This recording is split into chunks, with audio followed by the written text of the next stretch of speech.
Children, कैसे हो। तो हम आ गए आज वीडियो नंबर 14 लेकर के, जो very very important for board examination. And video number 14 का जो टॉपिक है, उस टॉपिक का नाम है Gauss theorem. Gauss theorem. Gauss theorem का स्टेटमेंट क्या कहता है? Statement: the total flux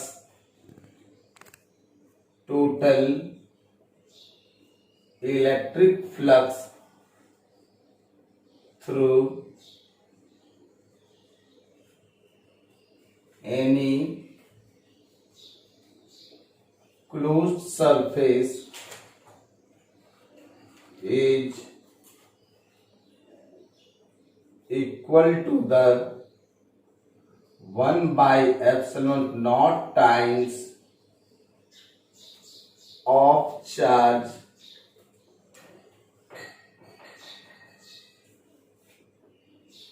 present inside the closed surface। Means ये कोई भी क्लोज सरफेस है, इस क्लोज सरफेस के अंदर में अगर Q कूलम चार्ज है तो कहता है टोटल फ्लक्स जो होगा Q बाय एप्सिलॉन नॉट होगा। किसी भी क्लोज सरफेस के अंदर में जितना चार्ज होगा वहां से फ्लक्स जो होगा Q बाय एप्सिलॉन नॉट होगा। अगर ये पॉजिटिव चार्ज है तो यहां से इलेक्ट्रिक लाइंस पास कर रहा होगा इस तरह से, और total number of electric lines को इलेक्ट्रिक फ्लक्स कहते हैं।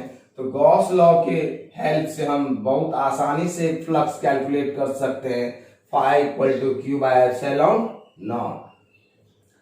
अगर ये कोई भी क्लोज सरफेस है, इसके अंदर में एक डायपोल रखा हुआ है, ये डायपोल है plus Q and minus Q।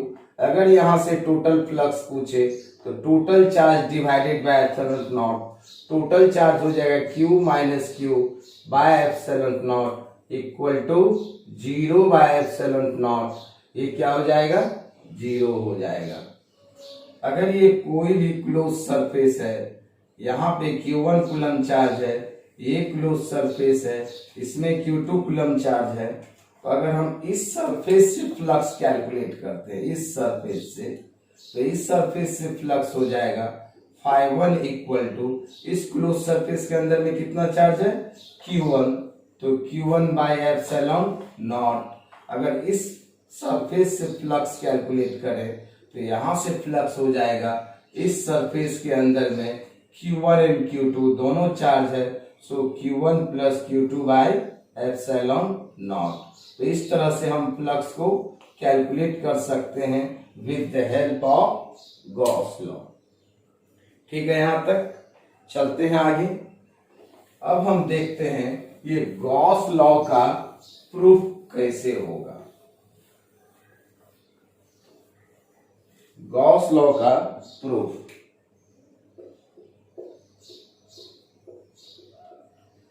हमने लेट कर लिया, ये कोई भी पॉइंट चार्ज है, Q कूलम है, और एक गॉसियन सरफेस बना लिया।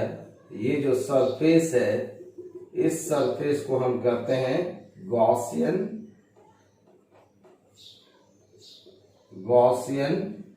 सरफेस, और इस पॉइंट पे हम एक एलिमेंट्री सेक्शन कट कर लिया जिसका एरिया DA है, DA, और ये यहां से R डिस्टेंस पे है।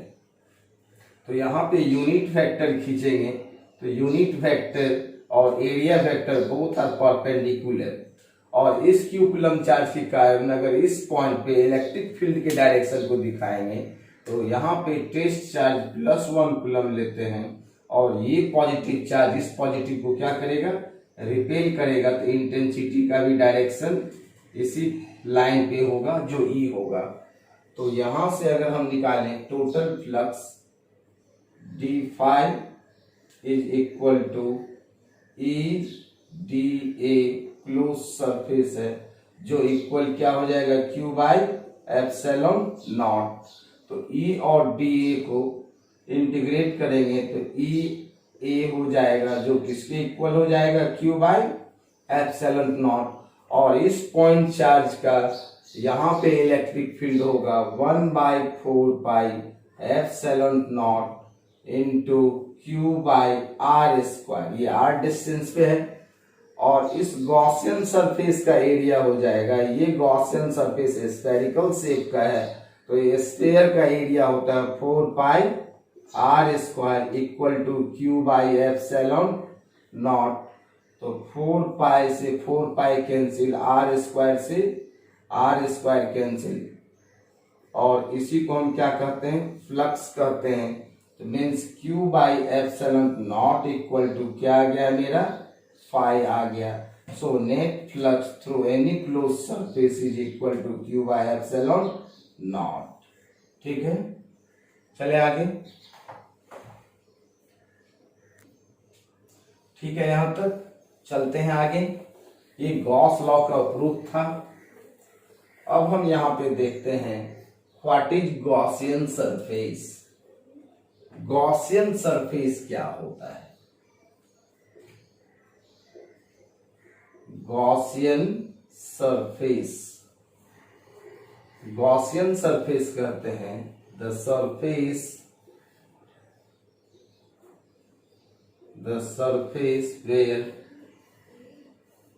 where the electric intensity at every point is same is called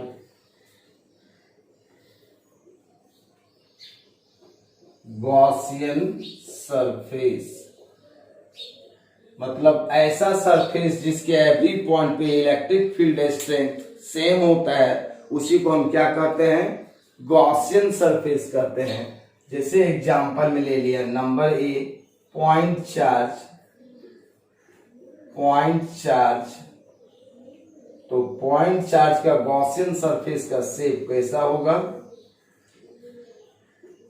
spherical होगा। यहां पे हमने एक पॉइंट चार्ज ले लिया क्यू कूलम। अगर इसका गॉसियन सरफेस खींचते हैं, इसके गॉसियन सरफेस का शेप कैसा होगा, स्फेरिकल होगा। मीन्स इसके एवरी पॉइंट पे जितना पॉइंट है सारे पॉइंट पे इलेक्ट्रिक फील्ड क्या होगा, कांस्टेंट होगा। मीन्स सारा जो होगा मेरा, ये भी आर डिस्टेंस पे, ये भी आर डिस्टेंस पे, ये भी आर डिस्टेंस पे, ये भी आर डिस्टेंस पे, मीन्स डिस्टेंस सेम है। तो इलेक्ट्रिक फील्ड का फॉर्मूला होता है E equal to K Q by R square. तो आर कांस्टेंट है, E इक्वल टू क्या होता है, K Q by R square. Charge constant है क्यू और आर सबका सेम है, इसलिए इलेक्ट्रिक फील्ड क्या होगा, कांस्टेंट होगा। मीन्स किसी भी चार्ज पार्टिकल के चारों ओर का वह पॉइंट जहां पे इलेक्ट्रिक फील्ड कांस्टेंट होता है, वो जो सरफेस बनाता है उसी सरफेस को हम क्या कहते हैं, गॉसियन सरफेस। और पॉइंट चार्ज का गॉसियन सरफेस का शेप कैसा होगा, स्फेरिकल। अगर हम यहाँ पे नंबर बी में बात करें, लीनियर चार्ज, तो लीनियर चार्ज का अगर हम गॉसियन सरफेस खींचें तो लीनियर चार्ज का गॉसियन सरफेस का शेप होगा सिलेंड्रिकल। इसका शेप कैसा होगा, सिलेंड्रिकल। और अगर हम लिखें प्लेन शीट,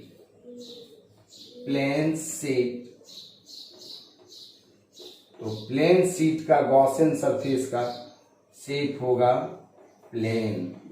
यहां पे ये एक प्लेन शीट है, अगर इस प्लेन शीट का गॉसियन सरफेस खींचें तो प्लेन शीट का गॉसियन सरफेस का शेप कैसा होगा, प्लेन होगा। Means this is the Gaussian surface of plane sheet, this is the Gaussian surface of linear charge, this is the Gaussian surface of point charge. ठीक है, तो आगे चलते हैं। ये मेरा गॉसियन सरफेस हो गया। अगला पॉइंट है flux density. Flux density, flux density कहते हैं electric flux, electric flux per unit area is called flux density. Means flux density का फॉर्मूला चलेगा flux density equal to electric flux by area. अगर जिसका निकालना हो, अगर हम यहां पर लें एरिया ऑफ ए स्फीयर, तो स्फीयर का एरिया होगा 4 पाई आर स्क्वायर। अगर एरिया ऑफ सिलेंडर ये हो जाएगा 2 पाई आर इंटू एच या नहीं तो एल। अगर फ्लक्स डेंसिटी निकालना हो तो इलेक्ट्रिक फ्लक्स कैलकुलेट कर लेंगे डिवाइडेड बाय एरिया।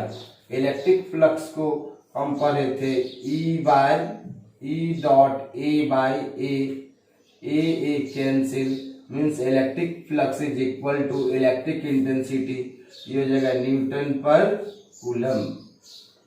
तो इलेक्ट्रिक फ्लक्स का यूनिट हो गया मेरा न्यूटन पर कूलम। अगर इसका डायमेंशन कैलकुलेट करें, डायमेंशन, तो इसका डायमेंशन हो जाएगा न्यूटन का डायमेंशन mL/t-2 और कूलम का IT, सो mL/t-3 I-1। ये फ्लक्स डेंसिटी हुआ। ठीक है, चलते हैं आगे हम।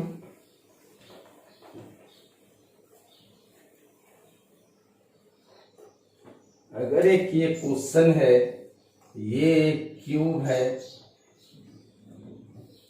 क्यूब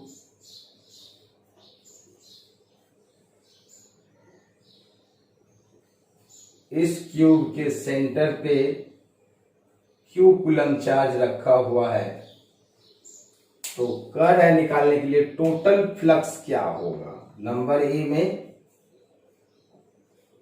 टोटल फ्लक्स, तो टोटल फ्लक्स हो जाएगा इसका Q by epsilon naught. B में पूछ रहा है फ्लक्स थ्रू वन फेस, तो क्यूब में टोटल कितना फेस है, 6 फेस होगा। 1 2 3 4, एक फेस ऊपर एक फेस नीचे 5 और एक फेस नीचे 6, तो टोटल फेस 6 है। तो टोटल फ्लक्स मेरा कितना निकला है, Q by epsilon naught multiply by 1/6, तो 1 फेस से फ्लक्स हो जाएगा Q by 6 epsilon naught. Next हम देखें, ये एक क्यूब है, इस क्यूब के किसी एक कॉर्नर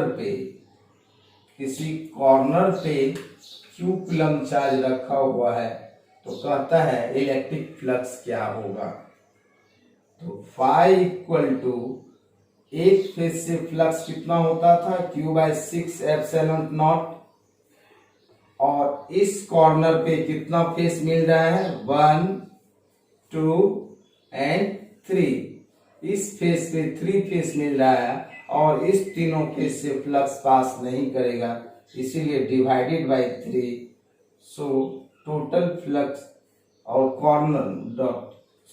ये कॉर्नर कितना है, 1 2 3 4 5 6 7 8, सो कॉर्नर से होगा Q बाय 8 एप्सिलॉन नॉट, और इस पॉइंट पे 3 फेस मिल रहा है और इस तीनों फेस से फ्लक्स पास नहीं करेगा, so multiply by 1/3, therefore total flux is Q by 24 epsilon not होगा। ठीक है, आगे चलें।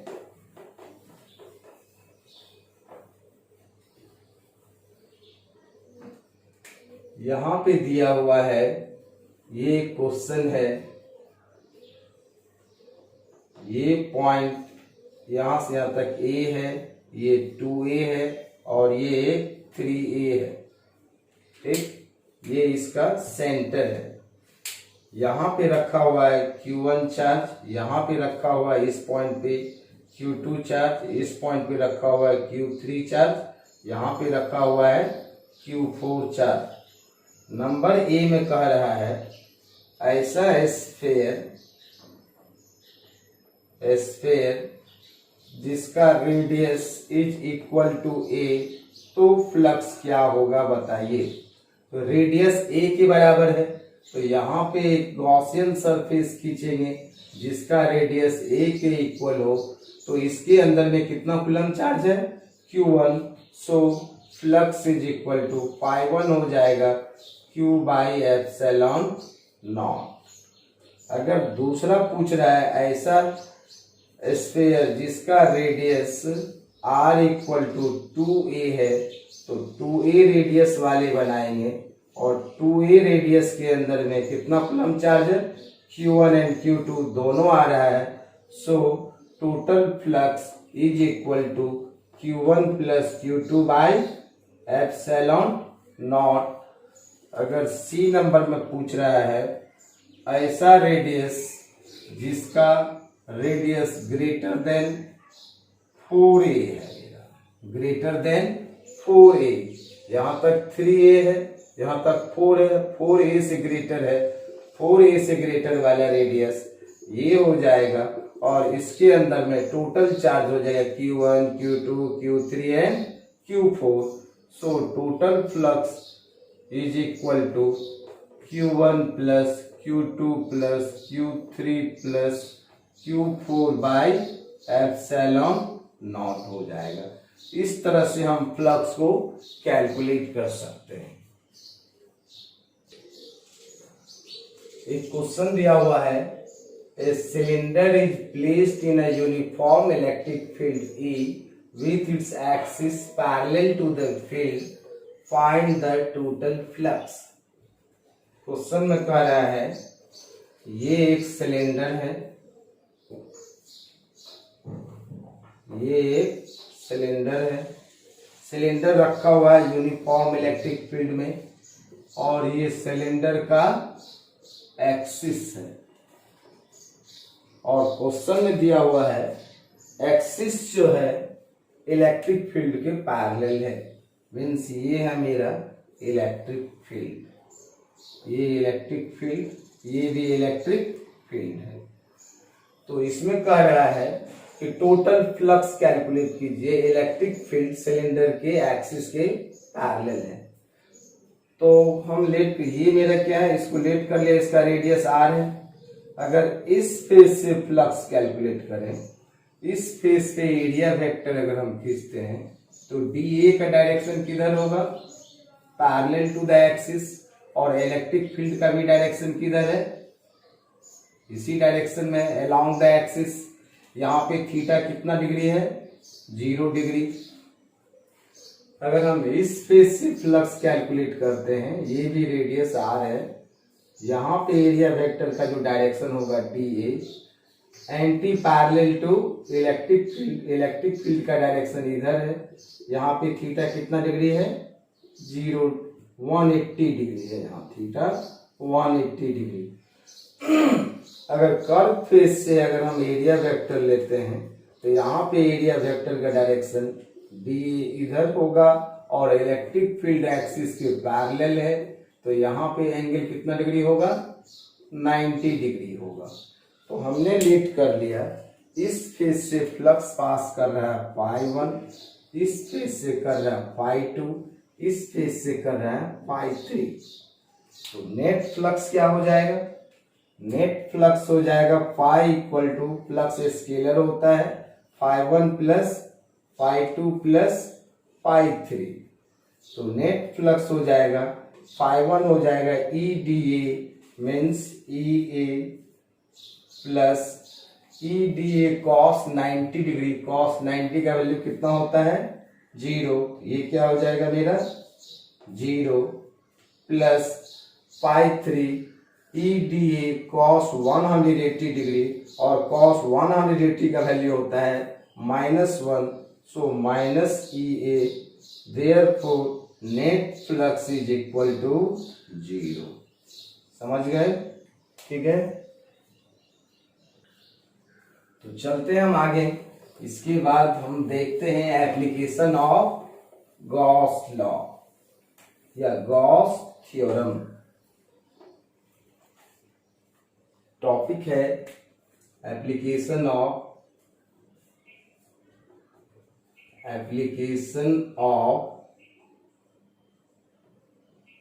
Gauss law. फर्स्ट नंबर में है हमको पढ़ने के लिए नंबर 1 स्फेरिकल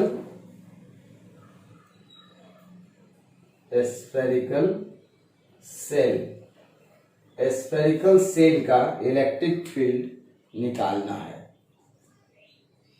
जैसे एग्जाम में क्वेश्चन आता है, find an expression of electric intensity due to a spherical cell at number A outside the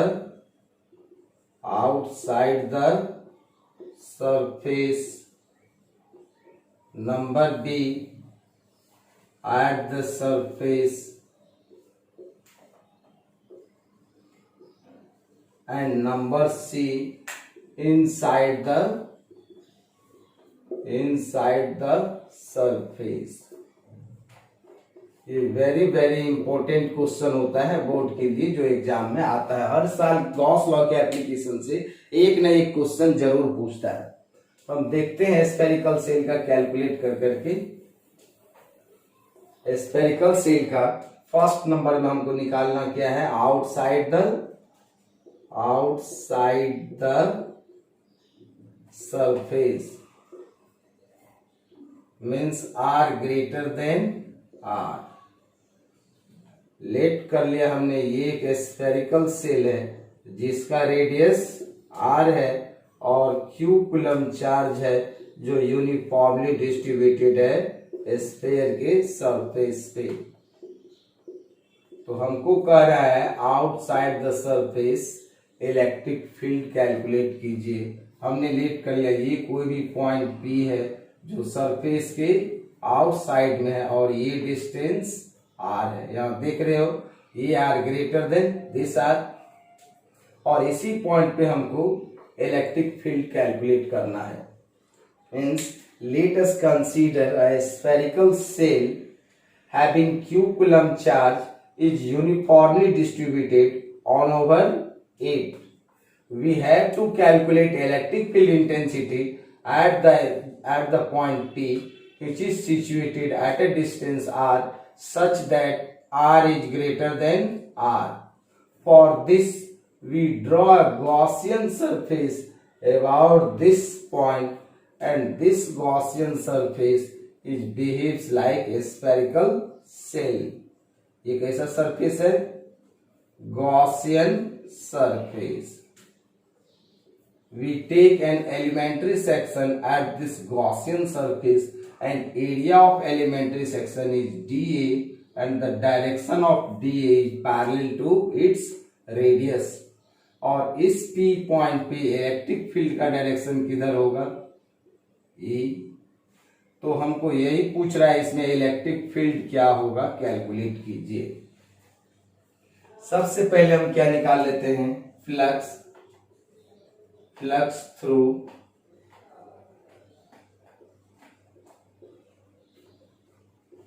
elementary section से फ्लक्स होगा D phi equal to E D A cos कितना degree, 0 degree. यहाँ पे theta कितना degree बन रहा है, theta 0 degree. Intensity और एरिया वेक्टर क्या है, पैरेलल है। So d phi equal to E D A. अब नेट फ्लक्स निकाल लेते हैं, इसको हम इंटीग्रेट कर देते हैं। डी फाई का फाई हो जाएगा ई, एरिया का ई हो जाएगा, और ई इस गॉसियन सरफेस का एरिया कितना होगा 4 pi R square, 4 pi R square. तो ये मेरा गॉसियन सरफेस से फ्लक्स कैलकुलेट हो गया। अब गॉस लॉ क्या कहता है? अकॉर्डिंग टू गॉस लॉ कहता है total flux is equal to Q by epsilon naught. ये इक्वेशन 2। अब दोनों इक्वेशन को इक्वेट कर देते हैं, दोनों का LHS सेम है, तो RHS भी क्या होगा? सेम होगा। A into 4 pi R square equal to हो जाएगा मेरा Q by epsilon naught. So E equal to 1 by 4 pi epsilon naught into Q by R square. यही मेरा इलेक्ट्रिक फील्ड कैलकुलेट हो गया। और इतना को हम क्या कहते हैं? K। So E equal to K Q by R square. और यहाँ पे हम देख रहे हैं intensity is inversely proportional to R square. Means sphere से जितना डिस्टेंस बढ़ते चले जाएंगे फील्ड स्ट्रेंथ क्या होगा? घटते चला जाएगा। मीन्स ये अगर इंक्रीज करेगा, रेडियस को इंक्रीज करवाएंगे तो डिस्टेंस इंक्रीज कर रहा है, तो फील्ड स्ट्रेंथ क्या होगा? डिक्रीज करते जाएगा। हम देखे थे पॉइंट चार्ज का भी इंटेंसिटी कितना आया था? K Q by R square. और स्फेरिकल सेल का भी इंटेंसिटी क्या है? K Q by R square. Means 10 spherical cell is behaves like a point charge। Spherical shell किसके जैसा बिहेव कर रहा है? पॉइंट चार्ज के जैसा। तो हमने आउटसाइड में निकाल लिया इलेक्ट्रिक फील्ड। अब नंबर बी में क्या कह रहा है निकालने के लिए? इनसाइड द नहीं at the surface. Number B में कह रहा है निकालने के लिए at the surface. Means surface पे क्या होगा? आर इक्वल होगा किसका? आर का। सरफेस पे निकाल के देखते हैं। सरफेस पे अगर हम निकालेंगे तो यही मेरा स्फेरिकल सेल है, ये मेरा स्फेरिकल सेल है। तो स्फेरिकल सेल के सरफेस पे गॉसियन सरफेस खींचते हैं यहाँ पे। तो यहाँ का जो गॉसियन सरफेस होगा जस्ट टच करते हुए जाएगा इस सरफेस को, एकदम टच करते हुए जाएगा, इस सरफेस को टच करते हुए जाएगा। अब यहाँ पे एलिमेंट्री सेक्शन ले और यहाँ का एरिया वेक्टर DA होगा और यहाँ पे फील्ड का डायरेक्शन एरिया वेक्टर के पैरेलल होगा। तो यहाँ पर भी हम लिखेंगे flux through elementary section D phi equal to ETA cos 0 degree. cos 0 का वैल्यू कितना होता है? cos 0 डिग्री 1 होता है। So flux equal to D phi equal to EDA। अब ये मेरा R जो है इक्वल हो गया R का। So total flux is equal to E, area हो जाएगा 4 पाई R स्क्वायर। ये equation 1 according to Gauss law phi is equal to Q by epsilon naught. ये इक्वेशन 2 फ्रॉम इक्वेशन 1 एंड 2 को इक्वेट कर देते हैं। A into 4 pi R square is equal to Q by epsilon naught. So E equal to 1 by 4 pi epsilon naught into Q by R square. Therefore it is equal to KQ by R square. ठीक है, यहाँ पे surface पे भी calculate हो गया KQ bye R square. ठीक है, तो चलते हैं नंबर C में। C में कह रहा है inside the surface, inside the surface में आर लेस देन आर होगा। अब इनसाइड द सरफेस निकालते हैं, इलेक्ट्रिक फील्ड क्या होगा स्फेरिकल सेल का। ये एक स्फेरिकल सेल है जिसका सेंटर है यहाँ, ये क्या है radius R plus Q coulomb charge है जो यूनिफॉर्मली डिस्ट्रीब्यूटेड है इसके सरफेस पे। हमको कह रहा है आर लेस देन आर पे इलेक्ट्रिक फील्ड कैलकुलेट कीजिए। तो ये कोई भी पॉइंट पी है, ये पॉइंट पी है जो आर डिस्टेंस पे है और ये स्मॉल आर इस आर से लेस है। तो इसके अबाउट गॉसियन सरफेस खींच लेते हैं हम। ये कैसा सरफेस है गॉसियन सरफेस। तो इस गॉसियन सरफेस के अंदर में कितना चार्ज है 0। गॉसियन सरफेस के अंदर में चार्ज क्या है 0। अगर ये गॉसियन सरफेस यहां आता था तब चार्ज को कवर करता था, क्योंकि स्फेरिकल सेल के आउटर सरफेस पे चार्ज है। यहां आ गया तो ये गॉसियन सरफेस के अंदर में चार्ज नहीं है। मीन्स टोटल फ्लक्स हम पढ़े गॉस लॉ से Q बाय एप्सिलॉन नॉट, तो 0 बाय एप्सिलॉन नॉट, तो फ्लक्स 0 होगा। गॉसियन सरफेस से फ्लक्स क्या होगा 0। और फाई इक्वल टू हम पढ़े हैं E dot A means A cos theta, cos 0 degree, 0 degree का value 1, so phi equal to E A. Therefore electric field is equal to phi by A. Phi कितना calculate किए हैं 0 bye ए। 0 bye क्या हो जाएगा 0। Means electric field inside the surface क्या होगा 0 होगा। मीन्स इस पॉइंट पे इलेक्ट्रिक फील्ड निकाले 0, यहाँ यहाँ यहाँ यहाँ यहाँ यहाँ जहां मन करे किसी भी पॉइंट पे इलेक्ट्रिक फील्ड क्या होगा 0 होगा। इसीलिए इलेक्ट्रिक लाइन से स्फेरिकल सेल के अंदर से पास नहीं करता था।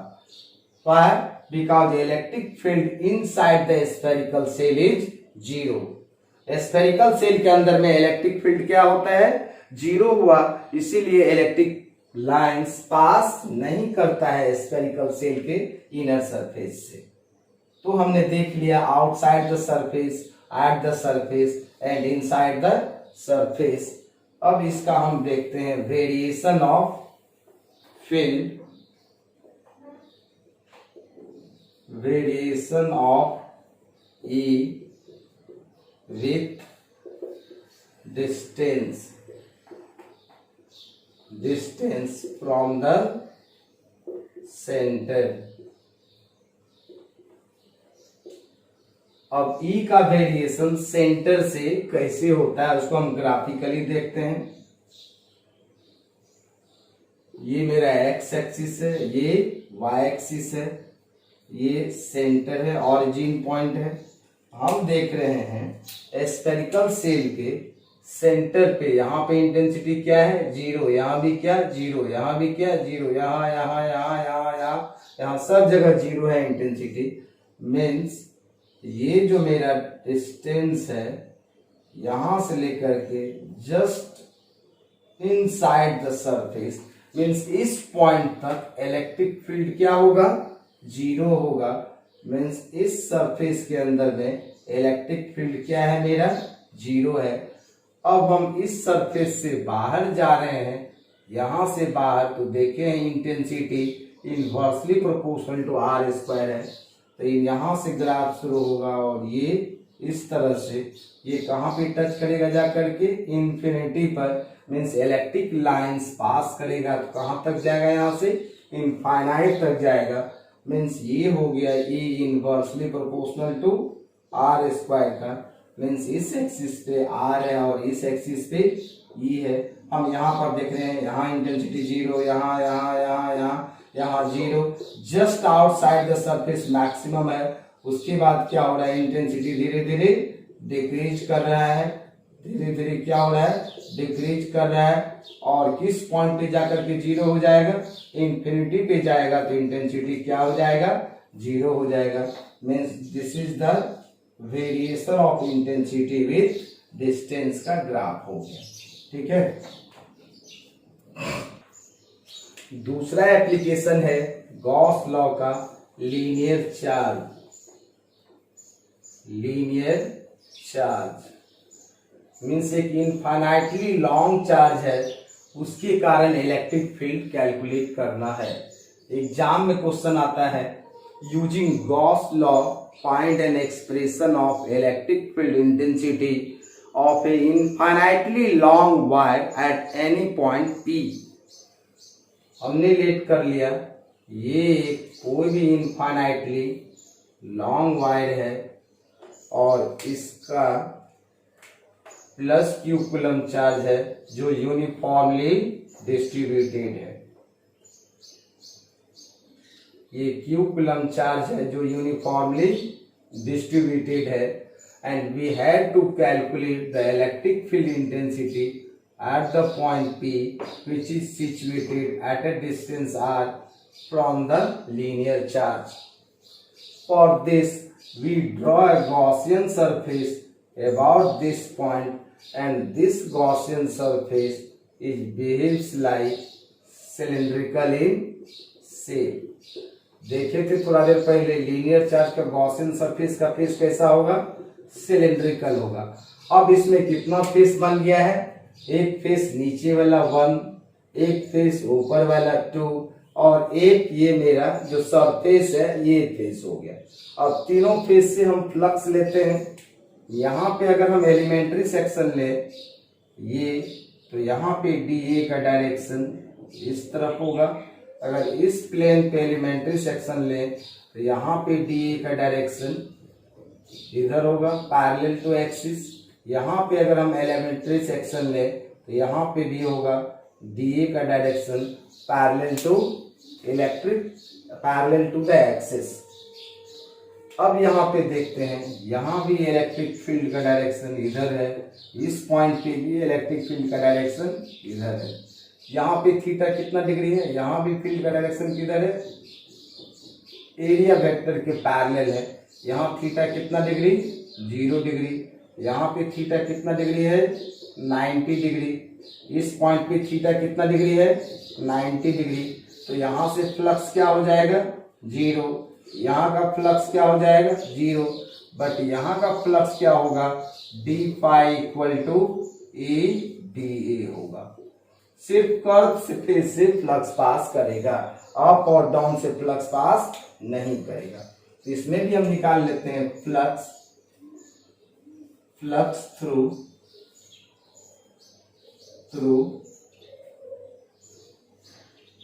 Elementary section. तो एलिमेंट्री सेक्शन से d5 फ्लक्स था and this d5 is equal to EDA cos 0 degree. cos 0 का वैल्यू क्या था, 1। तो d5 equal to EDA, therefore total flux d5 equal to EDA, so d5 equal to EA हो जाएगा। अब हम लेट कर लिया, ये जो गॉसियन सरफेस है, इस गॉसियन सरफेस का लेंथ जो है L है और रेडियस कितना है R। तो इसका एरिया कितना हो जाएगा, 2 पाई RL। ये निकल गया मेरा कर्व सरफेस से इलेक्ट्रिक फ्लक्स। अब according to Gauss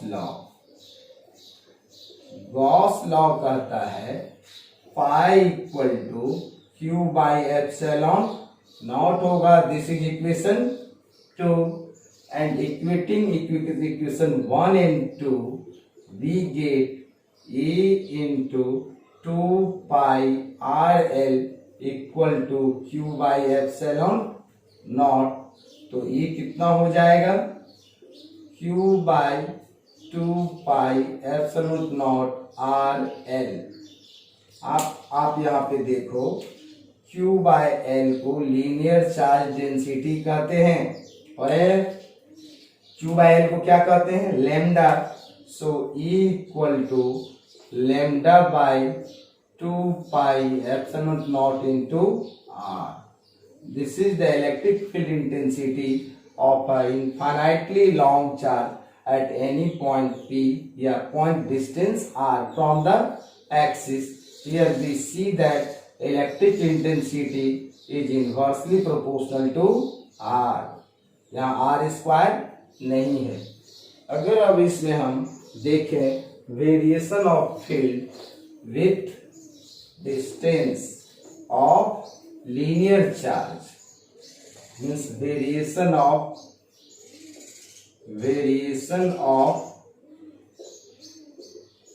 field with E के साथ variation of field with R के साथ किस तरह से चेंज करना है।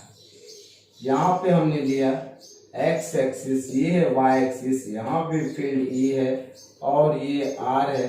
तो यहाँ जो होगा अगर आर को जीरो कर दें, इस आर का वैल्यू अगर हम जीरो कर देते हैं तो फील्ड इनफाइनाइट हो जाएगा, मीन्स इस एक्सिस पे भी टच नहीं करेगा। मीन्स ग्राफ का नेचर जो होगा मेरा यहाँ से ऐसे होगा।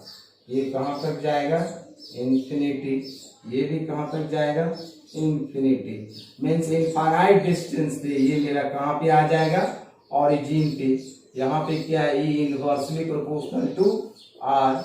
ये इसके ग्राफ का नेचर हो गया। ठीक है, आगे चले। ठीक है, यहाँ तक क्लियर है। हमने पढ़ा क्या क्या? एक पढ़े हम गॉसियन सरफेस। सबसे पहले गॉसियन सरफेस क्या होता था देख लिया हमने। अब एप्लीकेशन ऑफ गॉस लॉ में पढ़े, फर्स्ट नंबर का हमने देखा स्फेरिकल सेल, दूसरा हमने देखा लीनियर चार्ज। तो फिर मिलते हैं नेक्स्ट वीडियो में हम लोग, जो application number 3rd, 4th and 5th है। तो चलते हैं, बाय बाय।